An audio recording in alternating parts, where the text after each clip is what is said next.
I am Lori, 32 years old, and just before that icy Sunday afternoon became the day my family decided I was worthless. I believed my proudest achievement, landing a teaching job in Seattle, would be my greatest triumph. The contract I'd quietly secured, after months of late-night lesson planning, nerve-wracking interviews, and hidden excitement, became the spark that ignited a devastating conflict in my parents' immaculate living room. They demanded I abandon my absurd dream, their voices hissing with disdain, their eyes filled with contempt. My refusal to bend to their expectations earned me an unthinkable punishment. "You'll regret this," my mother whispered bitterly, her lips twisted into a cruel smile as the family watched in cold, silent agreement.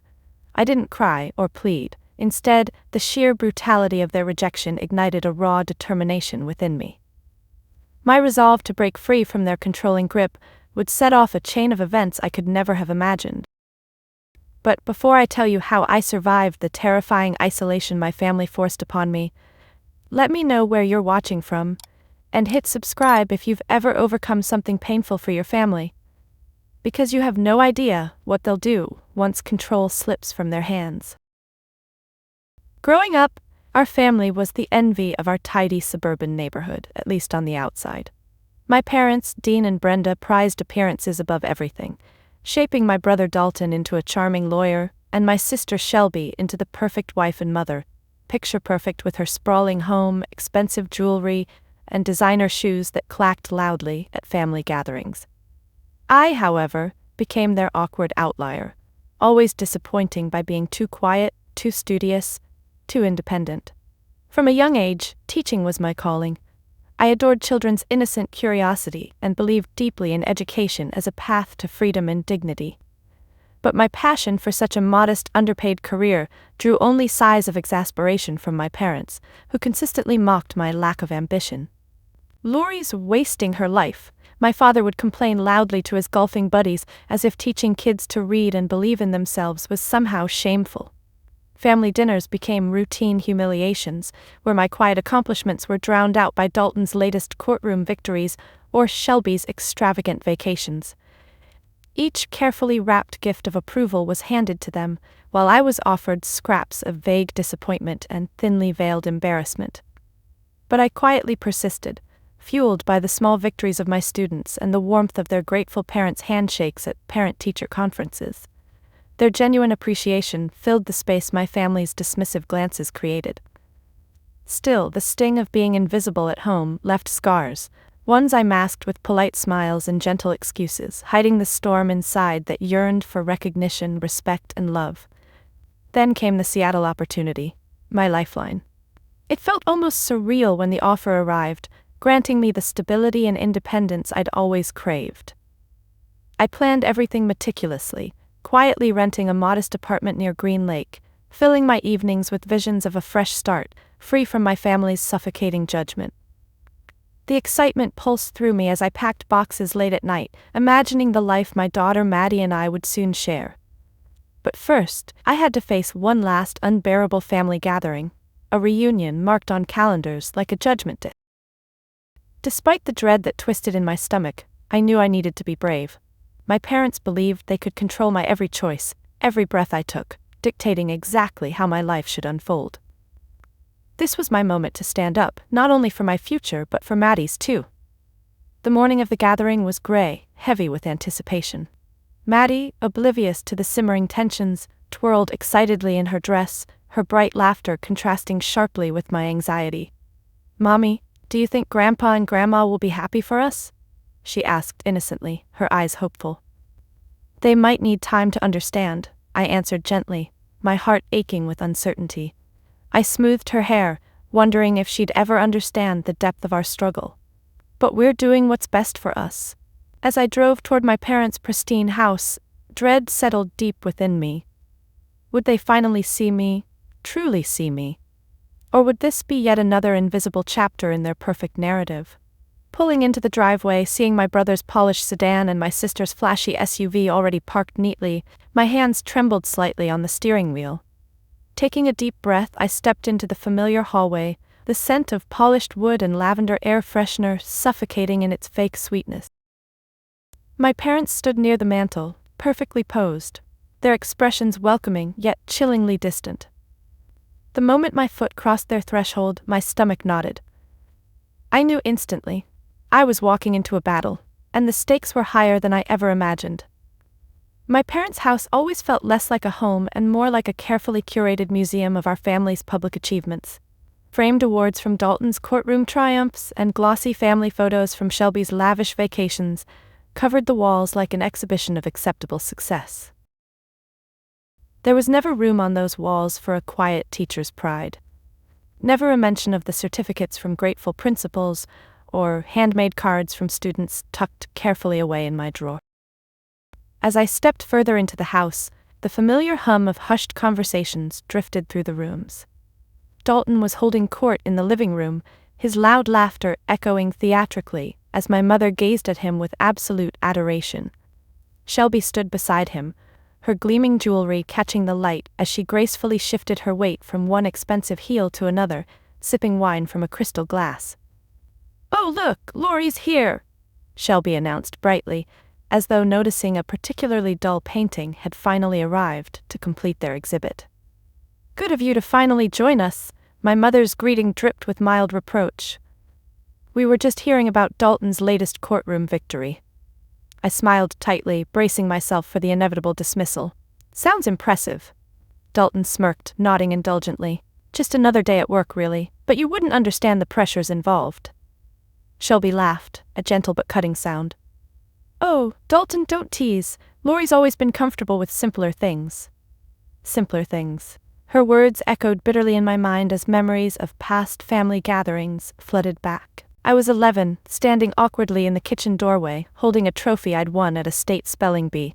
My heart had fluttered proudly as I'd carried it home, imagining the praise and warmth waiting for me. But the scene I walked into froze me in place. Dalton had scored a goal in soccer, and Shelby had been named prom queen. My small accomplishment shrank rapidly in comparison, overlooked as quickly as I was dismissed. "Not now, Laurie," my mother had whispered absently, her attention locked on my sibling. The trophy, once my greatest pride, sat forgotten on the kitchen counter for days, until I quietly tucked it away, accepting the invisibility. Years later, at 16, I earned a scholarship to study education. My excitement bubbled as I presented the news at dinner, my voice hopeful and trembling. But before I could finish speaking, my father interrupted, proudly announcing Dalton's acceptance to law school and Shelby's engagement to a wealthy businessman. "That's lovely, dear," my mother had murmured distractedly, barely glancing my way. The pride I'd felt was instantly extinguished by their polite indifference. Now, at 32, standing once again in the stifling living room, my accomplishment still unseen, the pain felt just as raw as those childhood moments. The shadow of those years hung heavily around me, reminding me of the emptiness that had shaped so much of my life. My daughter Maddie tugged gently at my hand, breaking through my quiet grief. "Mommy, can I go play with my cousins?" I knelt down, smiling gently. "Of course, sweetheart." Shelby watched approvingly as Maddie joined her daughters, whispering loudly enough for me to overhear. "Perhaps Maddie will find some ambition with better influences." My fists clenched involuntarily, but I forced a polite smile, refusing to let them see my pain. I was practiced at the delicate balance of ignoring their cruelty, but tonight, with Seattle just within my reach, something fierce stirred inside me. Tonight, I wouldn't stay silent. Taking a deep breath, I tried to steady myself, but the familiar sense of invisibility hung thick in the air. Each laugh, each pointed comment, felt sharper and colder, a stark reminder that my presence was tolerated rather than desired. As dinner was served, the elaborate spread glittered beneath chandeliers, each dish arranged meticulously, a symbol of my parents' obsession with perfection. Conversations buzzed around me, highlighting achievements, applauding milestones, every sentence filled with subtle jabs that reminded me of my inadequacy in their eyes. I took a small sip of wine, tasting bitterness more than anything else, waiting anxiously for a lull in the conversation. My heart pounded as I prepared to reveal the secret I'd guarded so carefully. The move to Seattle, the job, the fresh start I'd fought so hard to create. But just as I opened my mouth, Dalton leaned back confidently, dominating the conversation yet again. "Honestly, Lori," he remarked smugly, swirling his wine glass, "don't you ever wonder if you could have done something better with your life? Teaching kindergarten hardly seems worth celebrating." My heart sank momentarily under the weight of his dismissive gaze, but this time beneath the pain, something else simmered. A fierce determination, a quiet fire that whispered to me, enough. Tonight, they would finally see me. Tonight, their vision of Lori, the quiet, invisible daughter who never measured up, would shatter, and no matter the consequences, my voice would finally ring clear. The turning point didn't happen overnight. Instead, it was born from countless quiet nights after Maddie was asleep, fueled by determination and whispered courage. It was my secret, my lifeline, and it began nearly a year ago, on an ordinary afternoon, just after I'd dismissed my class. My phone buzzed gently, a simple notification that I'd initially ignored, assuming it was yet another family request, another obligation disguised as invitation. But something nudged me to check it. The screen glowed softly, illuminating the words, "Job application, Seattle School District." My heart fluttered as I stared, realizing the enormity of what this simple message represented. A chance at freedom, a fresh start, far away from my family's suffocating influence. I'd stumbled across the job listing weeks earlier almost by accident, scrolling through education forums late one night. The idea of Seattle had been intriguing, exotic in its distance from everything I knew. It felt impossible, almost forbidden, yet something inside urged me forward. So I'd quietly applied, expecting nothing, dreaming secretly of escape. But the notification meant someone had noticed me, valued my quiet contributions, and wanted me to interview. That tiny recognition, so casually given, overwhelmed me. It was as if someone had finally said, "Lori, I see you. I see your worth." The interview process was intense, testing every shred of confidence I'd built through quiet persistence.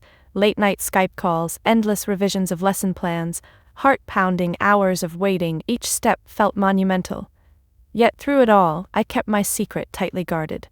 Each family dinner, each phone call filled with condescending remarks, became easier to endure with this silent triumph glowing inside me. When the job offer finally arrived, I sat motionless at my tiny kitchen table, tears streaming silently down my cheeks. The words were clear, simple, yet life-changing. "We are pleased to offer you a teaching position." In that moment, something heavy lifted from my shoulders, a lifetime of quiet invisibility and doubt dissolving into an indescribable sense of hope. Over the following months, every small detail became a celebration. Quietly packing Maddie's things into cardboard boxes felt thrilling rather than daunting. The simple joy of booking an apartment near Green Lake, envisioning Maddie and I walking through the park, tasting fresh air filled with new possibilities, was more empowering than I ever imagined. But the hardest part was hiding it. Each visit to my parents' home became a careful dance of secrecy. My triumph, hidden beneath a mask of polite resignation. Dalton's bragging echoed loudly, Shelby's latest luxury vacation photos sparkled smugly, yet their achievements no longer pierced me as deeply. I had my own quiet victory, waiting patiently beneath the surface, ready to explode into view. One afternoon, while packing, Maddie's eyes widened with curiosity. "Mommy, why are we packing our things?" I hesitated, then knelt down, meeting her gaze directly. "We're moving, sweetheart, to Seattle. It'll be a big adventure." Her eyes sparkled with innocent excitement. "Will Grandma and Grandpa visit us?" My heart tightened. "Maybe someday," I said softly, hoping my words weren't a lie. But deep down, a part of me sensed this move would change everything, including our family ties. The final weeks before the family gathering were a blur of careful planning, quiet goodbyes, and cautious excitement. Every evening after Maddie drifted to sleep, I'd stand at the window, imagining a new life unfolding far from the shadows of my family's disappointment. The quiet Seattle apartment was already ours in my heart, our sanctuary awaiting our arrival. And yet, the thought of telling my family loomed over me, a dark cloud amid the quiet joy. I knew the news would shatter their carefully crafted image of me, the obedient daughter, quietly enduring their dismissals and barbed compliments. Would their fury finally break my resolve, or would it steel me further? The answer came suddenly, with terrifying clarity, on that final night before the gathering. Maddie was curled peacefully beside me, softly breathing. My phone buzzed gently. A message from Dalton. "Hope you're ready for tomorrow?" Mom and Dad have some big announcements planned. Try not to disappoint them again. A chill ran down my spine, but this time it didn't shake me. Instead, a new kind of strength blossomed, fueled by every quiet victory, every hidden moment of courage over the past year. "No, Dalton," I whispered fiercely, deleting the message. "This time, you have no idea what I've built. I am ready." Tomorrow would bring confrontation, pain, and possibly loss. But beneath my quiet determination simmered something more powerful. Hope. The quiet victories I'd nurtured in secret were finally ready to bloom, demanding recognition, respect, and freedom. Tomorrow, they'd see that Lori, the invisible daughter they'd overlooked and dismissed, had built a silent legacy powerful enough to change everything. That Sunday morning, the sky stretched gray and uncertain above me as I slowly dressed for the family gathering. The quiet hum of traffic outside my window did nothing to calm my jittery nerves. Today would either mark the end of my silent endurance or the beginning of a painful new chapter. But no matter what happened, my life in Seattle, my new life, the one I'd secretly built for Maddie and myself, would start tomorrow, unchanged by their reaction. As I pulled on a simple yet elegant dress I'd purchased weeks earlier for this very occasion, I glimpsed my reflection in the mirror and paused. The woman looking back at me seemed stronger, different from the Lori who had always swallowed her feelings at every family event. Today, I promised myself silently, would be different. Maddie bounded into the room, interrupting my thoughts, her small arms outstretched. "Mommy, can you help with my dress?" Smiling, I kneeled beside her, fastening the delicate buttons along her back. "You look beautiful, sweetheart," I said, smoothing her soft curls. "Do you think they'll like me more this time?" she asked quietly, her innocent eyes hopeful. My heart sank at the sincerity of her question. Maddie had already begun feeling the sting of family favoritism, even at her young age. The thought sharpened my resolve even more. "You never need to change for anyone," I whispered fiercely, pulling her into a hug. "Not for Grandma and Grandpa, not for anyone." As we pulled into the driveway, the familiar dread returned like an unwanted shadow. The house stood pristine and polished, a perfect emblem of my family's obsession with appearances. Each shrub manicured precisely, each stone carefully aligned, everything arranged to impress, yet never welcoming. Inside, the atmosphere felt tense, as though my parents had already rehearsed their disappointment. Dalton lounged smugly on the sofa, Shelby chatting animatedly with my mother about some extravagant event they'd recently attended. My father, as always, stood proudly at the room's center, carefully orchestrating conversation. "Lori," he acknowledged coolly, his eyes scanning me briefly, assessing and disapproving simultaneously. "We were wondering if you'd actually make it." His words landed like quiet blows, carefully designed to chip away at my confidence. "Of course," I responded softly but firmly. "I wouldn't miss it." Dalton smirked at my response, sensing weakness. "Maybe Lori has big news too," he teased mockingly, raising an eyebrow dramatically. "Perhaps a promotion at the kindergarten?" Shelby laughed delicately, as though the idea itself were absurd. The room's laughter echoed around me, but my heart thumped determinedly beneath it. "Actually," I began, surprised by the steadiness of my own voice, "I do have news." I took a deep breath, steeling myself. "I've accepted a teaching position in Seattle. Maddie and I move tomorrow." For a split second, silence swallowed the room. My mother's wine glass paused midway to her lips and my father's eyes narrowed dangerously. Dalton looked genuinely startled, while Shelby's perfectly painted mouth formed a tiny, disbelieving "oh." "Seattle?" my mother finally spoke, her tone dripping with disbelief.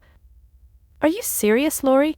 You can't manage your life here, and now you're taking Maddie away from everything she knows?" My father's voice was icy and controlled. "You didn't think to consult us first? Your family?"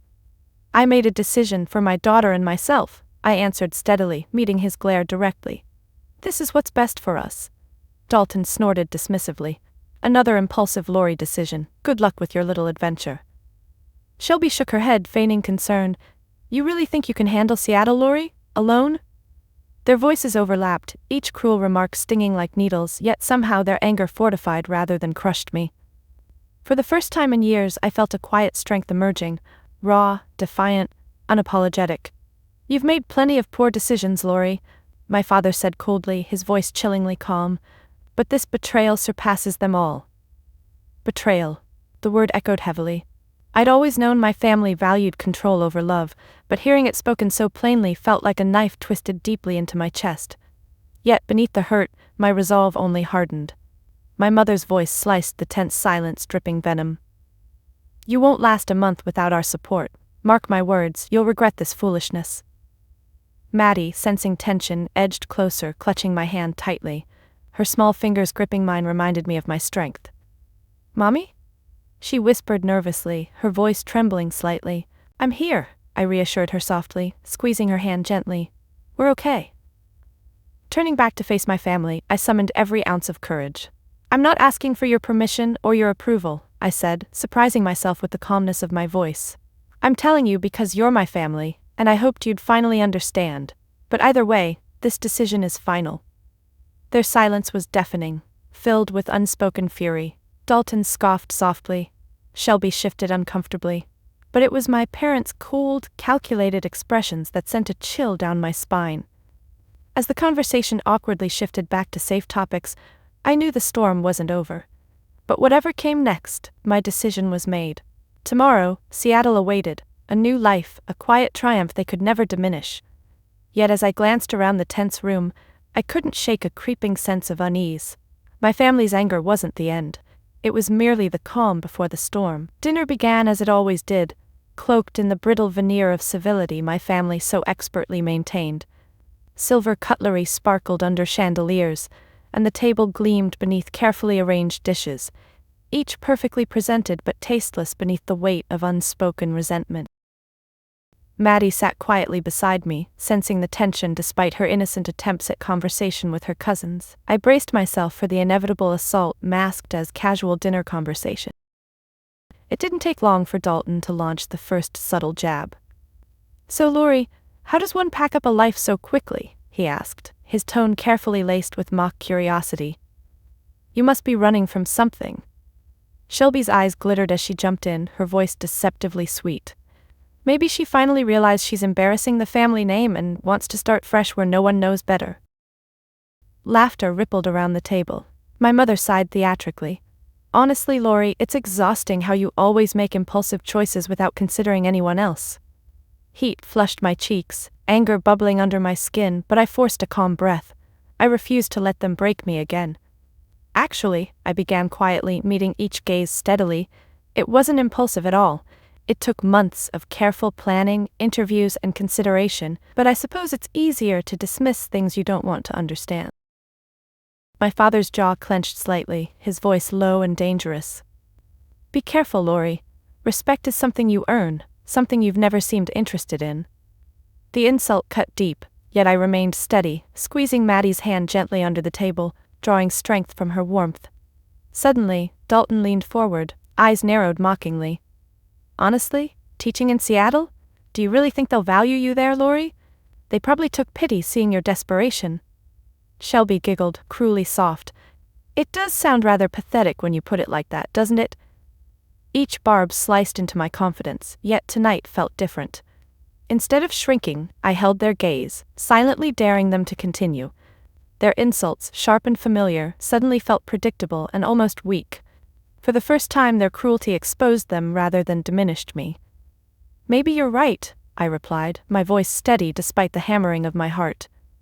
Maybe teaching kindergarten isn't prestigious enough for your standards, but every day I make a difference in children's lives. It might never earn me your respect, but it's enough for me. A brittle silence settled over the table, charged with simmering tension. My mother finally broke it, her voice sharp and precise. Enough of this ridiculous drama, Lori. We called you here tonight because your father and I have made a decision. My stomach twisted uneasily. Maddie shifted beside me, sensing something was terribly wrong. What decision? I asked cautiously. My father's gaze was cold, detached. You've chosen your path, Lori, and it's clear it no longer aligns with our family values. Therefore, we're officially severing ties. You will no longer be part of this family. My breath caught sharply, disbelief rippling through me. What?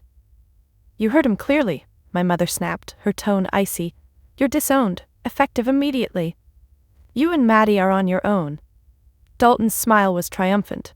Shelby's perfectly manicured eyebrows raised in mild surprise. Maddie's eyes widened fearfully, her small hand clutching mine tighter, and my heart shattered at the fear trembling through her body. "You're serious?" I whispered, my voice shaking. "Very," my father confirmed coolly. "You've embarrassed us long enough. Maybe isolation will teach you gratitude and obedience." Anger, disbelief, and hurt surged through me, overwhelming and nauseating. I pushed back from the table abruptly, unable to bear their smug faces any longer. Maddie's voice was tiny and frightened. "Mommy? Come on, sweetheart," I said, my voice trembling but determined. "We're leaving."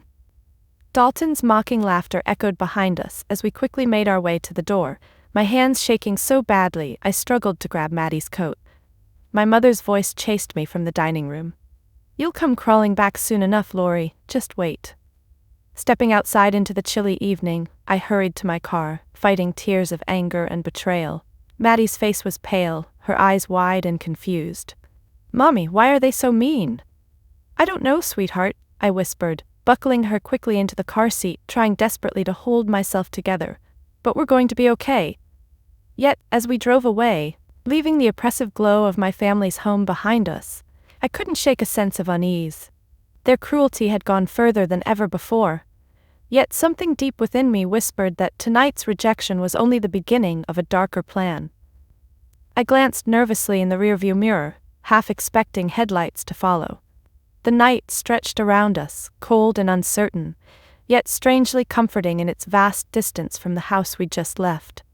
Tomorrow we'd be in Seattle, free of their judgment, safe in the quiet sanctuary of our new life. But even as I reassured myself, fear gnawed relentlessly at the edges of my mind. My family had shown tonight that their desperation to control me knew no limits.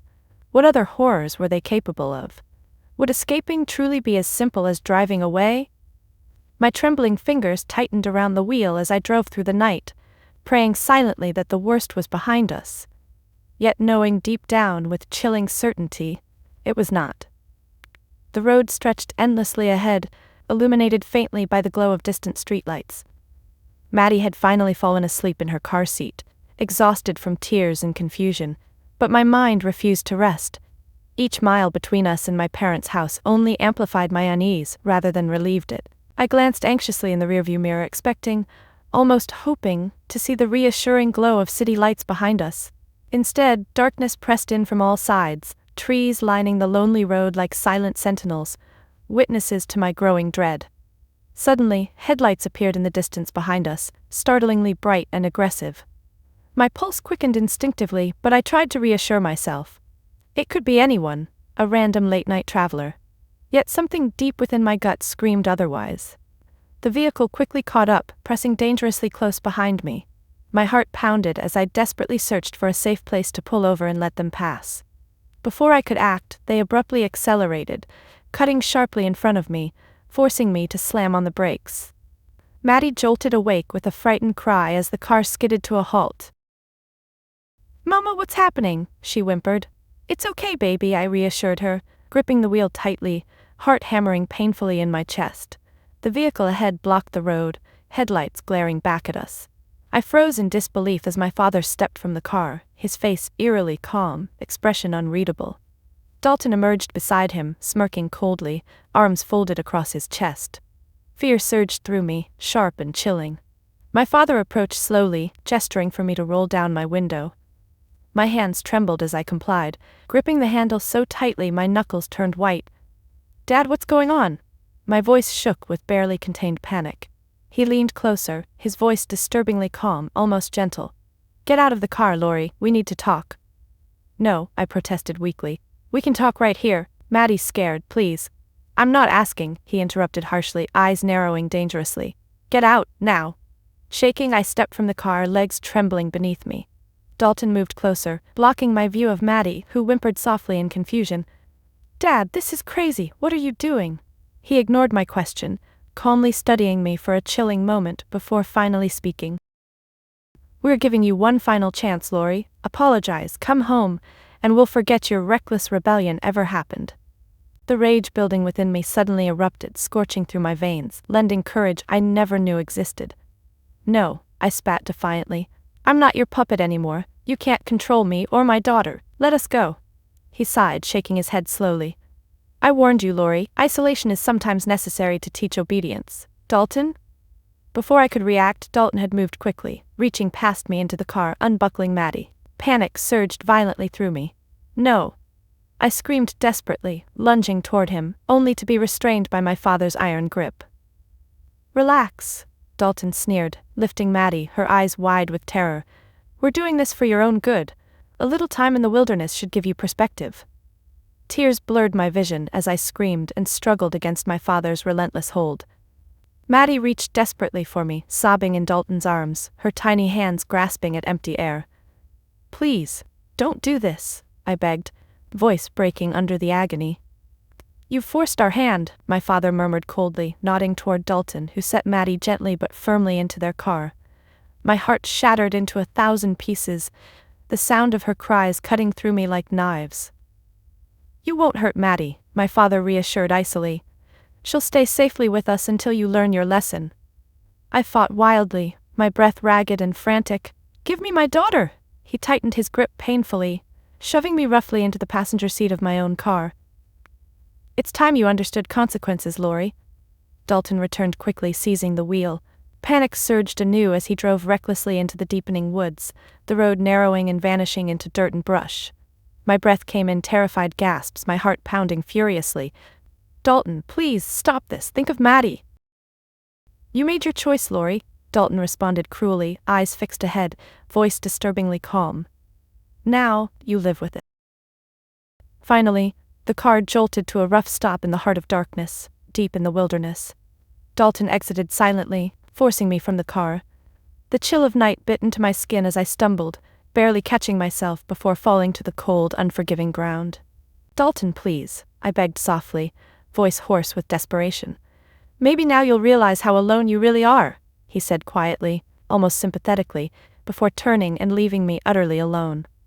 The sound of tires crunching away echoed ominously until silence engulfed me completely.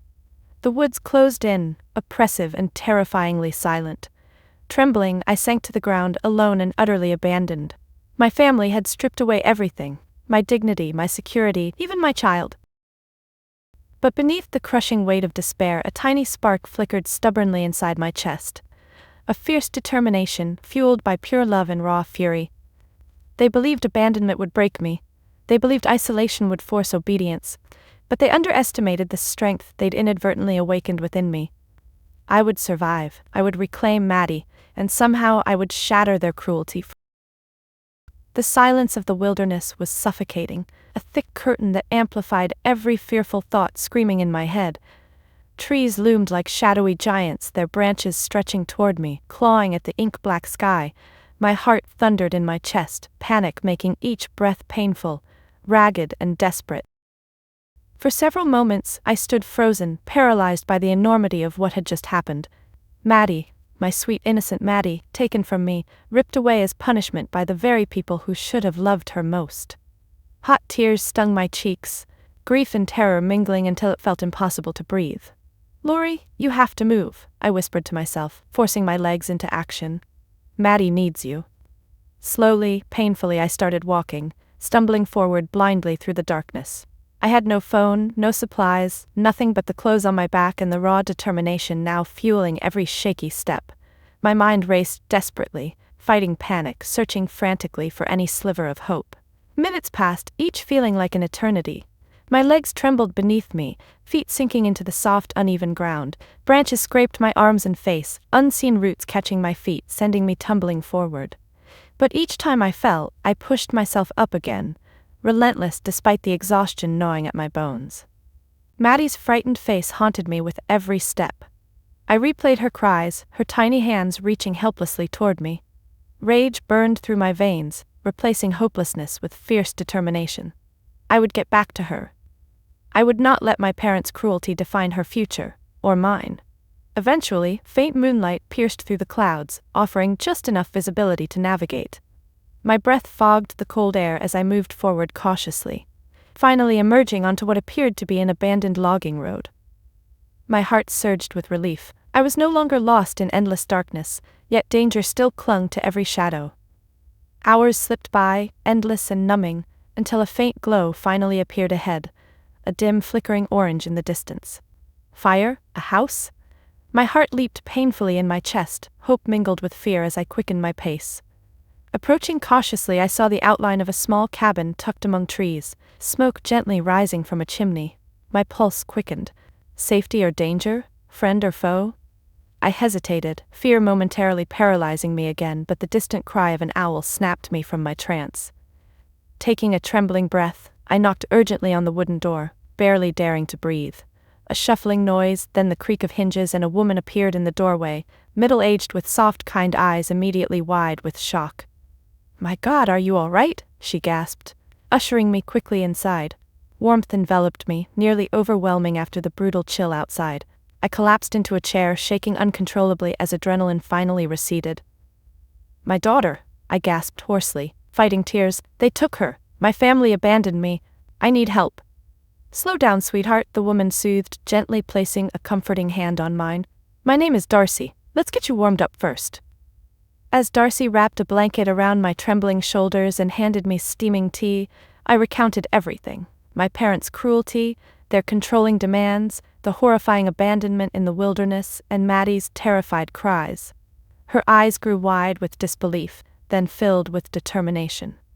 "You're safe here now, Lori," Darcy promised, her voice firm. "I won't let them hurt you again. We'll call the police. They won't get away with this." Relief flooded through me, mingled with fresh anxiety. Police, authorities, exposure, my family's carefully curated image shattered beyond repair. Yet beneath the worry, something stronger grew: defiance. They had tried to silence and control me through cruelty, but now the truth would finally emerge. Darcy gently led me to the phone, dialing emergency services calmly. My heart thundered as I recounted the horrifying details to the dispatcher, voice shaking but steady. "Yes, I'm safe now," I whispered finally. "But please, my daughter Maddie, she needs help. Please find her." Hours blurred into an agonizing wait, broken only by the faint crackle of Darcy's radio updating us on the unfolding investigation. News spread quickly. The police had already arrived at my parents' pristine home, demanding answers. A heavy, dark satisfaction filled me, imagining the panic and chaos behind their carefully arranged facade. And then, just as dawn painted soft strokes of pink and orange across the horizon, Darcy's radio crackled urgently once more. My heart stopped as the officer's voice delivered the words I desperately needed to hear. "Lori, we've located your daughter. Maddie is safe. We're bringing her to you now." Tears of relief streamed down my cheeks, an unstoppable flood washing away fear, anger, betrayal. Maddie was safe. I would soon hold her in my arms, never letting her go again. I turned to Darcy, voice thick with gratitude. "You saved us, thank you." Her eyes softened with empathy and strength. "No, Lori, you saved yourself, and your daughter. Your bravery did that." Outside, the distant hum of approaching vehicles grew louder, signaling Maddie's imminent return. As I stepped onto Darcy's porch, dawn breaking around me, the dark wilderness finally felt less oppressive, its shadows fading into sunlight. My family had abandoned me, intending punishment and humiliation. But in their cruelty, they'd unwittingly awakened a strength far greater than their control. They thought isolation would destroy me, but instead it gave me courage, resilience, and fierce clarity. And now, holding tight to the porch railing, waiting for Maddie's arrival, I knew one thing for certain: they had lost. The moment the police car rounded the final bend, my world shrank to a pinpoint of desperate joy. Time itself slowed, each second painfully stretched until the vehicle finally pulled to a stop. My heart surged with an intensity I never imagined possible. Eyes locked onto the back door as it opened, revealing Maddie's tiny frame, face streaked with dried tears and exhaustion. "Mommy," she screamed, voice cracking as she bolted toward me. I dropped to my knees, arms outstretched yet welcoming her fiercely into my embrace. She buried her head in my shoulder, sobbing uncontrollably, small fingers clutching desperately at my coat. I held her tight, whispering soothing reassurances, tears streaming freely down my face, matching hers in a moment of shared healing. "You're safe now, baby. Mommy's got you," I whispered again and again, my words blending into a prayer of gratitude. After several heartbeats, Maddie finally lifted her tear-streaked face, eyes wide and anxious. "Grandma and Grandpa were so angry. They said you were bad, but I told them they were wrong. My heart tightened painfully, grief and fury warring fiercely within me. You were so brave, sweetheart. Mommy's so proud of you. A compassionate officer approached gently, offering reassurance. They won't hurt either of you again, Lori. Your parents are being held accountable. You're both safe now. Relief mingled with deep sadness, a bittersweet acknowledgement of how drastically everything had changed. Yet, even amid the sorrow, determination and fierce defiance surged anew, filling the space previously held by fear. In the days following our rescue, the truth unraveled spectacularly. The facade my parents had carefully cultivated shattered publicly, the scandal reverberating through their polished community like thunder through glass. Police investigations painted a chilling picture of control and emotional abuse hidden behind wealth and privilege. But through the chaos and pain emerged an unexpected clarity, a strength forged in betrayal, sharpened through survival. My parents believed isolation would break me, force submission. Instead, their cruelty revealed my true strength, an inner core of resilience they could never shatter. Media attention surged, desperate for interviews and comments, each reporter eager for scandalous details. Yet amidst the frenzy, I remained steady, selectively choosing to share only what felt right, truths meant to protect others from experiencing similar cruelty. Then came the inevitable phone calls. First Dalton, voice panicked and pleading. Lori, this has spiraled completely out of control. Our family name, our lives, think about what you're doing. Dalton? I responded coldly, calmly. I did think, every cruel remark, every dismissed achievement. I thought about all of it. You chose your path, now live with it. Shelby's frantic messages followed, her perfectly curated voice trembling with desperation. Please, Lori, our children. Think of your nieces, we never meant. Yes, you did, I interrupted softly. You always meant it. You just never thought you'd get caught. Finally, the call from my mother, voice brittle with anger and shame. Lori, end this foolishness now. You've destroyed us enough. I took a deep breath, steadying my racing heart. No, you destroyed yourselves. You chose cruelty over love, appearances over family. I'm simply standing in the truth of your decisions. She began to protest, voice rising in sharp denial. But for the first time I calmly hung up, ending decades of silent suffering with a single powerful action. My boundaries, once easily crossed and trampled, now stood impenetrably firm. A week later, Maddie and I arrived at the airport, bags packed once more, this time with newfound confidence and joy. Seattle awaited us, a fresh start, finally free from fear. Friends and strangers alike had reached out in solidarity, forming a network of support stronger and more genuine than I'd ever imagined possible. Darcy stood with us at the departure gate, eyes shining with pride and emotion. You've both got incredible strength, Lori, she whispered, hugging me fiercely. Never forget that. I won't, I promised softly, tears of gratitude threatening once again.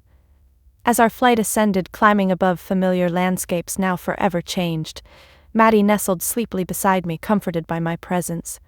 Glancing through the window at the clouds rolling peacefully beneath us, a powerful realization settled quietly into my heart. My family had intended humiliation, punishment, isolation. Instead, they'd gifted me clarity, courage, and freedom. They'd tried desperately to define my worth through their standards, unaware they were shaping a strength that would far surpass their shallow approval. Seattle, my new home, lay waiting below, a city offering opportunities, warmth, and acceptance. My parents' betrayal had broken my old life completely, yet from the ruins rose a new purpose. Stronger and richer for having survived the devastation. In this moment, high above clouds tinged gold and pink by sunset, my journey felt deeply symbolic. Leaving behind a past rooted in cruelty, moving forward towards self-defined authenticity and love, my heart finally felt peace. My family's betrayal had carved deep wounds, yet through healing came empowerment, strength forged in fire, unbreakable and beautiful. They believed abandonment would break me, but instead, it set me free. Seattle greeted us with rain, a soft drizzle falling gently against the windows of our new apartment near Green Lake. The moment Maddie and I stepped through the doorway, breathing in the faint scent of fresh paint and new beginnings, my heart surged with relief. This was our sanctuary, a place my family's toxicity could never touch. The first days were a whirlwind of unpacking boxes, arranging furniture, and quiet evenings filled with simple laughter and bedtime stories. Each mundane moment felt precious, magnified by the emotional turbulence we'd survived. Maddie seemed to sense it too. She giggled more freely, her tiny shoulders relaxed as though a heavy weight had finally lifted. One evening, as rain tapped softly on our windows, a gentle knock startled me. I hesitated briefly, old fears surfacing, until I remembered firmly that our past was safely behind us. Opening the door revealed a smiling neighbor holding a plate of fresh-baked muffins. "I'm Vera from across the hall," she introduced herself warmly. "Welcome to Seattle." Her gesture was simple yet profoundly comforting. Vera soon became a fixture in our lives, a gentle presence who dropped by regularly with homemade treats or friendly conversation. For the first time, I experienced the warmth of a chosen family, one built from genuine kindness rather than blood obligation. Within weeks, my new teaching job began, and stepping into the colorful classroom each morning filled me with indescribable joy. My colleagues were passionate and supportive, genuinely eager to collaborate and encourage. My students' bright-eyed curiosity and innocent enthusiasm healed wounds I hadn't even realized were still open. One rainy Saturday afternoon, Vera invited us to a small gathering in her cozy apartment. Initially hesitant, old anxieties whispering caution, I ultimately accepted, determined to embrace our fresh start fully. Entering her apartment filled with laughter, warmth, and the gentle aroma of simmering spices felt like stepping into a comforting embrace. Vera's friends greeted us warmly, welcoming us with genuine interest and kindness, no hidden agendas, no judgmental glances, just honest acceptance. Maddie played happily with other children, laughter echoing from room to room. Watching her carefree and joyous, my heart swelled with gratitude. For the first time, Maddie was experiencing true acceptance, kindness given freely, with no strings attached. During the evening, Vera gently pulled me aside, her voice warm and quiet. "You know, Lori, family isn't always blood. Sometimes it's found, created out of respect, love, and shared experiences." Tears pricked my eyes as her words resonated deeply. "I'm beginning to see that," I admitted softly. "Thank you, Vera, for being part of that." She squeezed my hand gently. "Always." Returning home later that evening, Maddie's tiny hand gripping mine securely, I realized how drastically different tonight had been compared to the suffocating family dinners we'd left behind. There were no pointed comments disguised as humor, no sharp criticisms hidden behind polite smiles. Instead, there was genuine care, acceptance, and unconditional kindness. That night, after tucking Maddie into bed, I sat quietly beside the window, staring thoughtfully at the city lights twinkling through soft rain. Memories of the painful dinner at my parents' house drifted through my mind, starkly contrasted against tonight's gentle gathering. I finally understood the profound difference between being tolerated and truly embraced. My biological family had always viewed acceptance as conditional, something to be earned through conformity, obedience, and silence. Yet here in Seattle, acceptance came effortlessly, naturally, simply by existing as myself. The phone suddenly buzzed, jolting me from my reflections. A familiar number flashed coldly across the screen. Dalton's. My pulse quickened briefly, anxiety returning momentarily before being swiftly replaced by defiant strength. I let the call ring out, untouched, unacknowledged. His desperation no longer held power over me. Instead, I dialed Vera's number, her voice immediately comforting. "Lori, everything all right?" "Yes," I replied softly, warmth filling my chest. "I just wanted to say thank you again for tonight. You've shown Maddie and me a kindness we've rarely known. I hope you realize how much that means." Vera's voice was gentle, sincere. "That's what friends do, Lori. You deserve it, always remember that." As the call ended, I stared again at the raindrops trailing slowly down the window pane, each droplet a quiet reassurance of renewal and hope. Tonight felt symbolic, an undeniable turning point marking the difference between merely surviving and truly thriving. Seattle wasn't just a city, it represented everything my family had tried to take from me. Independence, confidence, belonging, and within its bustling streets, quiet parks, and welcoming neighbors like Vera, I discovered a world vastly richer than the empty conditional acceptance I'd known. Maddie stirred gently in her sleep, sighing softly, comforted and safe. As I watched her, a sense of profound peace settled within me, born from quiet strength and unconditional love. My biological family had severed our bond cruelly, expecting isolation to break me. Instead, they'd unknowingly led me to discover something far more powerful, a true family defined not by obligation, but by choice, respect, and genuine love. They believed abandonment would defeat me, but instead it guided me home. In the weeks that followed, my new life began to truly take shape. Boundaries, once a foreign concept often breached by my controlling family, became my guiding principle. Seattle taught me not only how to establish them but to fiercely defend them. The calls from my family continued sporadically, growing increasingly desperate, each voicemail a subtle manipulation, each message an attempt at reclaiming control.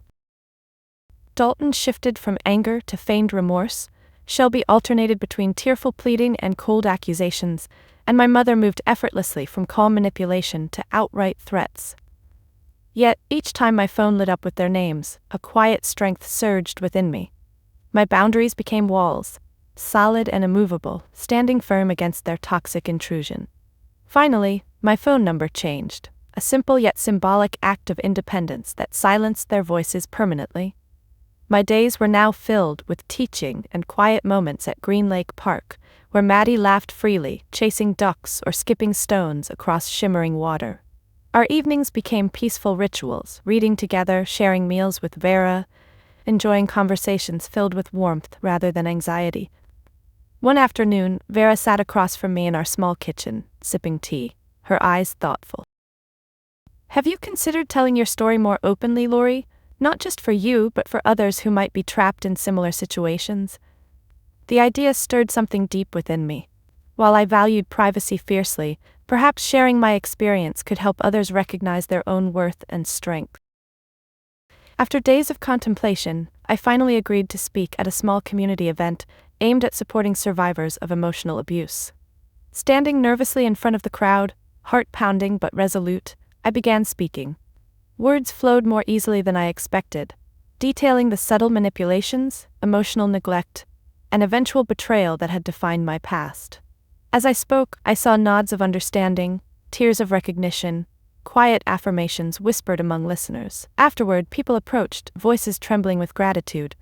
A young woman named Bree hugged me tightly, her eyes brimming with tears. "You have no idea how much I needed your courage today. Thank you." That night, reflecting quietly at home, I felt a profound clarity. My family had defined success by wealth, status, and conformity. But true success lay here, in authentic connections, genuine kindness, and the courage to embrace vulnerability. My life was finally my own, reclaimed not through revenge but through quiet strength and compassion.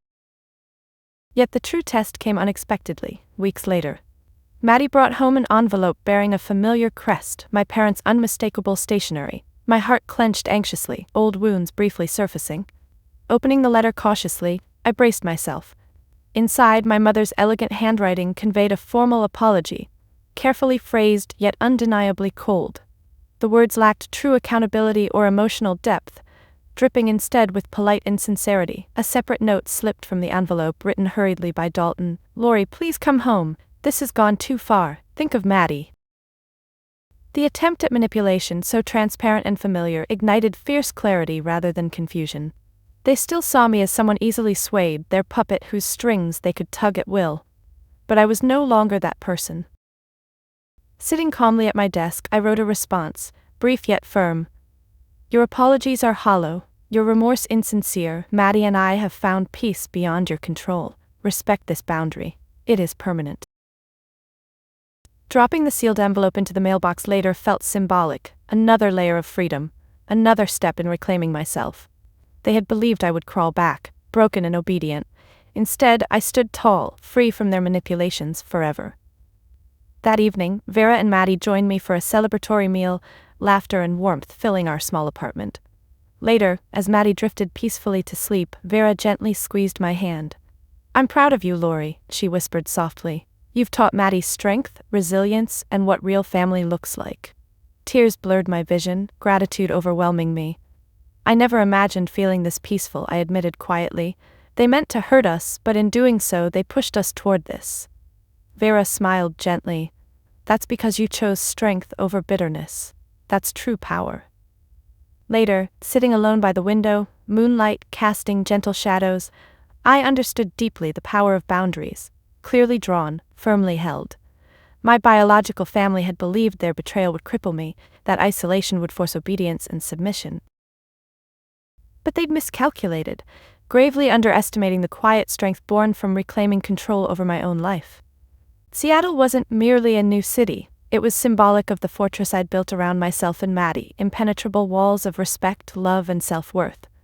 My family's attempts to breach them would forever fail. I'd finally learned to protect my peace fiercely, unapologetically. They believed abandonment would teach submission. Instead, it taught me to fiercely guard my freedom.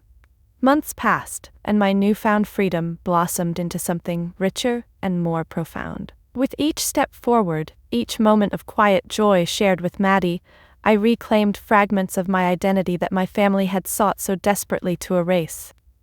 But healing wasn't just about rebuilding, it was about reshaping my legacy. The strength I'd discovered in the wilderness, in the dark moments of abandonment and fear, had ignited a desire not only to overcome my trauma but to help others overcome theirs. It began quietly, almost accidentally, in my classroom. My teaching took on new depth, a gentle determination guiding every interaction. I noticed things differently: the quiet child who hesitated to speak, the withdrawn one who hid behind forced smiles, the subtle signs of emotional neglect I'd once known intimately. One rainy afternoon after class had ended, a parent lingered near the doorway. Her name was Marianne, mother of a student named Rory, quiet, intelligent, yet profoundly reserved. Marianne looked exhausted, uncertain, a shadow of worry deep in her eyes. "Mrs. Laurie," she began hesitantly, "Rory talks about you so much. She seems happier lately. I don't know what you're doing, but thank you." Instinctively, I invited Marianne in, sensing she needed more than polite reassurances. Slowly, gently, she opened up, revealing struggles with her own controlling parents, the subtle emotional abuse that had kept her trapped for years. Her story resonated deeply, painfully familiar. "Marianne," I whispered, voice steady with empathy, "I understand more than you might realize." Sharing my own story, carefully yet openly, became a turning point. Marianne's eyes filled with tears, relief flooding her expression. "I've always felt so alone, no one ever understood." "You're never alone," I reassured her firmly, "and you don't have to accept mistreatment, even from family." Word quietly spread, a ripple through the school community. Parents approached cautiously, students grew more confident, and soon our classroom became a sanctuary, one of safety, healing, and quiet empowerment. Inspired by these small yet powerful connections, I began hosting monthly workshops, sharing strategies for recognizing and healing from emotional manipulation. Maddie often joined me, her tiny presence a gentle symbol of resilience and hope. Each session ended in shared tears, affirmations of strength, and the powerful knowledge that none of us faced our struggles alone. Soon, my story drew wider attention, local media highlighting the advocacy blossoming quietly from my experiences. The exposure felt intimidating, yet necessary. A chance to reclaim my name, to redefine the legacy tarnished by my family's cruelty. Their betrayal had once overshadowed everything, but now it fueled meaningful action. But one evening, as Maddie slept peacefully, my phone buzzed with an unfamiliar number. Warily, I answered, expecting another media inquiry. Instead, my breath caught sharply, a voice I'd almost forgotten. "Laurie?" My father's tone was tentative, subdued, utterly unlike the man I'd known. "Please don't hang up." I remained silent, heart pounding. "I've watched your interviews," he continued, voice strained. "I won't pretend we didn't make mistakes, terrible mistakes, but you're shaming the entire family publicly, Laurie. Think of the damage you're causing." Anger flared briefly, yet beneath it stirred quiet strength. "Dad, your choices caused the damage, not mine. I'm finally reclaiming my life, and in doing so, helping others reclaim theirs." His silence was heavy, thick with bitterness and regret. Finally, his voice dropped to a whisper. "Your mother can't leave the house. Dalton's practice has lost clients. Shelby's embarrassed among her friends. Is this revenge?" I exhaled slowly, calmly. This was never about revenge. It's about reclaiming who I am and choosing to help others do the same. The embarrassment you feel comes from finally being accountable. His breath trembled on the other end. "Will you ever forgive us?" I hesitated, then spoke with gentle firmness. "Forgiveness isn't about freeing you, It's about freeing me. I forgive because holding on to bitterness gives you power, but boundaries remain, respect them. I hung up quietly, a profound peace settling over me. My father's words no longer had power. His attempts to manipulate fell harmlessly at my feet. My family had once defined my worth solely through their approval, but now my legacy was mine alone to shape, powerful and unbreakable. Weeks later, standing before an audience at a large community gathering, my voice steady yet humble, I shared openly about reclaiming identity, establishing boundaries, and finding self-worth beyond external validation. As applause rippled warmly through the crowd, a powerful realization settled deep within me. I had reshaped my family name, not through conformity or obedience, but through authentic, meaningful impact. My legacy now stood defined by strength, empathy, and fierce courage, independent from my parents' toxic shadow. My family's cruelty had once threatened to define my identity completely. Yet, in fighting back through love, strength, and advocacy, I transformed betrayal into empowerment. They believed abandonment would force obedience, but instead, it forged a legacy of strength and compassion beyond their control. Sitting quietly by the water's edge at Green Lake, I watched Maddie run across the grass, her laughter floating gently on the breeze. Sunlight danced through the trees, creating flickering patterns of warmth and shadow. This place had become our sanctuary, a simple, peaceful reminder of how far we'd come. Today marked 1 full year since we'd arrived in Seattle, 1 year since my family's betrayal had plunged me into a terrifying darkness from which I'd emerged stronger, wiser, and infinitely more at peace. The journey had been harrowing, yet I could finally see every painful step as a necessary part of discovering my true self. I reflected on the woman I'd once been, trapped within my family's expectations, quietly seeking approval at every turn. How strange it felt now, looking back, realizing how tightly I'd held on to their conditional love, believing their acceptance defined my worth.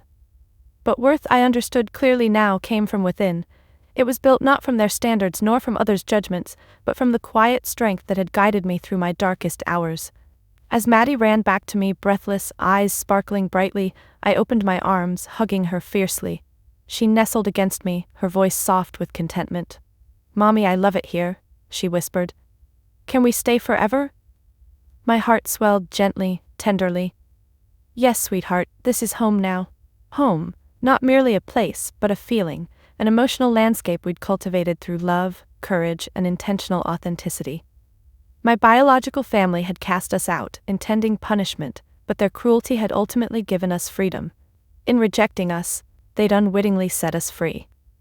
Later that evening, sitting alone as twilight painted the sky in shades of purple and pink, I allowed myself a final reflection. I didn't hate my family. I no longer felt anger or resentment. Instead, I felt a quiet sadness mixed with profound gratitude. Sadness for what could have been, gratitude for the strength their betrayal had revealed within me. A gentle knock at the door pulled me from my thoughts. Vera appeared, holding 2 steaming mugs, her presence always comforting, reliable. "Thought you might need company tonight," she offered gently, setting the mugs down carefully. "Thank you, Vera," I said softly, heart swelling with appreciation. "I couldn't have done this without you." She shook her head warmly. "You could have, and you did. I just reminded you of your strength." We sat in peaceful silence, sipping quietly, comfortable and safe in the quiet understanding between us. Eventually Vera spoke again, voice gentle. "How does it feel, Lori, knowing who you are now beyond their influence?"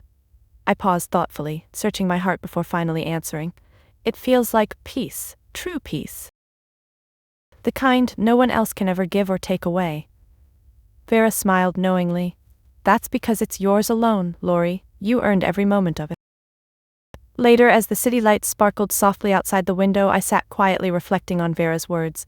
She was right. This peace belonged solely to me. My family had once defined me completely, their judgments and criticisms shaping my every action.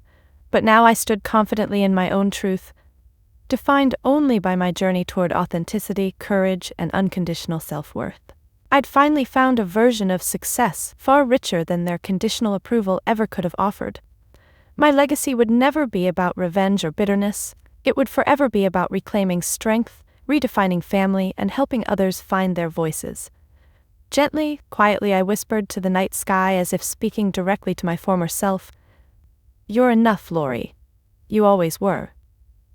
This realization settled gently into my soul, warm and comforting, a quiet declaration that marked the true end of my journey from invisibility to self-validation.